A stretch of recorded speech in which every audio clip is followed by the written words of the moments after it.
जब एक यात्री विक्रेता को संदेह होता है कि उसकी खूबसूरत पत्नी उसके खिलाफ साजिश कर सकती है, तो वह अपने पहले पति की रहस्यमय मृत्यु के पीछे के सत्य का पता लगाने का फैसला करता है।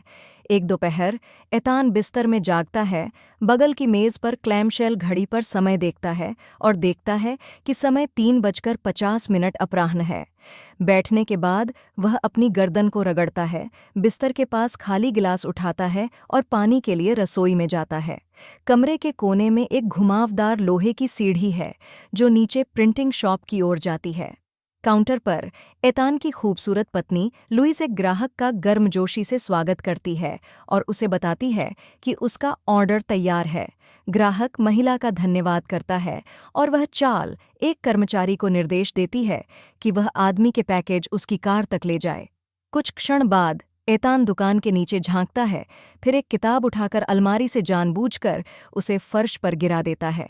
उसकी पत्नी थड़ सुनती है, इसलिए चिंतित महिला ऊपरी मंजिल पर देखती है और अपने पति से पूछती है कि क्या वह ठीक है। पुरुष जवाब देता है कि वह बेहतर महसूस कर रहा है और समय बिताने के लिए मैडम बोवे पढ़ने की योजना बना रहा है। फिर वह एक किताब खोलता है और एक खाली कागज पर आज की तारीख 21 फरवरी 1963 लिखता है। वह यह लॉक करता है कि उसे 2:25 अपराह्न पेट में दर्द हुआ था, जो 30 मिनट तक चला, जब तक कि वह आखिरकार 2:55 अपराह्न सो नहीं गया। अगले दिन डॉ. डेयर की क्लिनिक में चिकित्सक एतान के नोट्स पढ़ता है और जानता है कि वह 3:50 अपराह्न में बहुत पसीना बहाते हुए जागा था। मरीज कहता है कि उसने दोपहर के भोजन में भेड़ के कटलेट, मैश किए हुए आलू और एक संतरा खाया। फिर डॉक्टर पूछता है कि उसके खाने की तैयारी कौन करता है और वह कहता है कि उनकी नौकरानी रोज खाना बनाती है क्योंकि उसकी पत्नी दुकान चलाने में व्यस्त है। डॉ. डेर यह सोचते हैं कि क्या लुइस ने वही भोजन किया था और एतान कहता है कि उसने मैश नहीं खाया क्योंकि उसे आलू पसंद नहीं है। चिकित्सक पूछता है कि क्या वह भी दुकान में काम करता है और वह समझाता है कि वह एक यात्री विक्रेता है। मरीज जोड़ता है कि उसकी पत्नी ने अपने पिता से व्यवसाय संभाला जबकि वह ग्राहकों के लिए काम करता है। जब डॉक्टर पूछता है कि क्या वह हमेशा घर पर दोपहर का भोजन करता है, तो आदमी कहता है हाँ, जब तक कि वह शहर के किसी दूसरे हिस्से में न हो।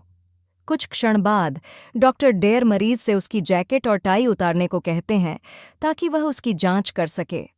एतान साझा करता है कि उसका पेट दर्द कई हफ्तों से शुरू हुआ है, जिससे उसने लिखित रिकॉर्ड रखा है कि उसने कब क्या खाया।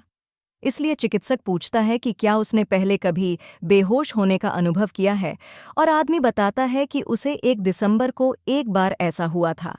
वह समझाता है कि उसे ठीक से याद है क्योंकि यह वही रात थी जब उसे पहला पेट दर्द हुआ था।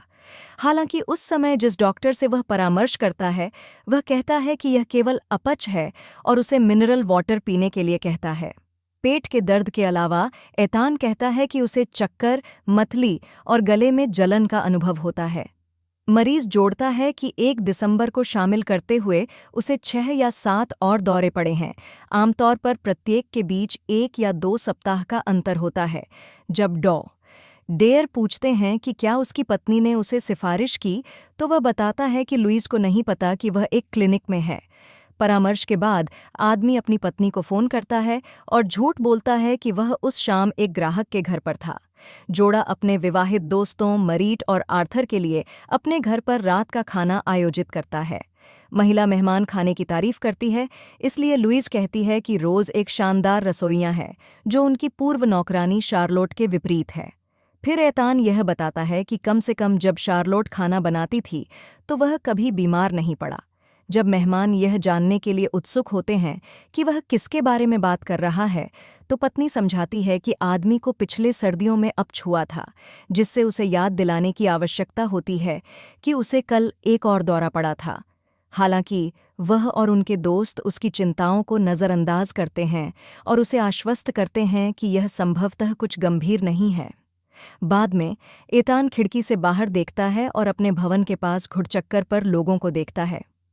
कई साल पहले वह प्रिंटिंग शॉप में प्रवेश किया और मालिक श्री बिरार से परिचय कराया।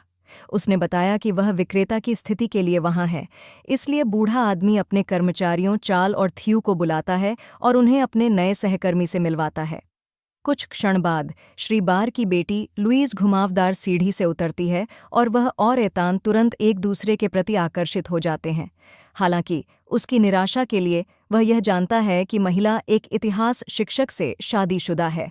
अंततः जोड़ी ने एक जुनूनी प्रेम संबंध शुरू किया और गुप्त रूप से होटल के कमरों में एक दूसरे के साथ शारीरिक संबंध बनाया।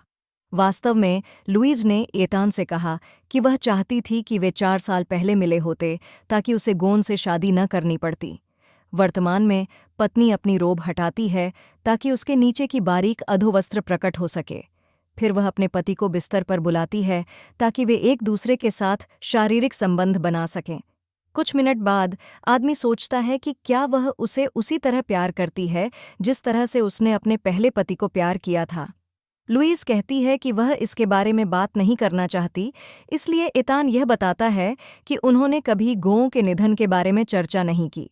वह पूछता है कि क्या आदमी बीमारी से मरा था और पत्नी कहती है कि उसे दिल का दौरा पड़ा। फिर महिला यह आश्वासन देती है कि वह उसे प्यार करती है, भले ही वह नहीं जानती कि क्या यह उसी तरह है जैसे उसने अपने पहले पति से किया था। अगले दिन खुश एतान रसोई में नाश्ता करता है और चुलबुली रोज से कहता है कि वह घर पर दोपहर का भोजन करेगा, इसलिए नौकरानी कहती है कि वह उसके लिए ओवन बेक्ड आलू और अपनी पत्नी के लिए बचे हुए भरे गोभी बनाएगी।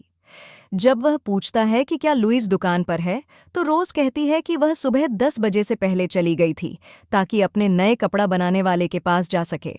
बाद में महिला दुकान पर लौटती है और मरीट का फोन उठाती है। वह मित्र को धन्यवाद देती है कि उसने जो कपड़ा बनाने वाला सुझाया वह प्रतिभाशाली है, लेकिन वह एक ग्राहक के साथ समय लगाती है। दोपहर के भोजन के दौरान लुईज अपने पति से पूछती है कि उसका खाना कैसा है और वह कहता है कि ओवन बेक्ड आलू का स्वाद शानदार है। फिर वे उस नौकरानी के नाम को याद करने की कोशिश करते हैं जो गों के मरने से पहले उनकी सेवा में थी। महिला कहती है कि उसे नहीं पता, लेकिन एतान अंततः याद करता है कि उसका नाम मेरी था। कुछ क्षण बाद आदमी उसके कपड़ा बनाने वाले के बारे में पूछता है और पत्नी समझाती है कि मरीट ने एक नए कपड़ा बनाने वाले की सिफारिश की थी। वह पूछता है कि कपड़ा बनाने वाला कहाँ है, लेकिन लुईज संक्षिप्त विवरण देती है और केवल यह कहती है कि यह पार्क के पास है। उस दोपहर एक संभावित ग्राहक के साथ बात करते समय विजिबली पेल और नॉजियस एतान अपनी स्थिति बनाए रखने की कोशिश करता है। फिर वह बाथरूम में खुद को ठीक करने के लिए माफ़ी मांगता है, जहां वह उल्टी कर देता है। ग्राहक पूछता है कि क्या वह ठीक है, इसलिए आदमी कहता है हाँ और तर्क करता है कि यह शायद उसने जो खाया उससे हुआ। बाद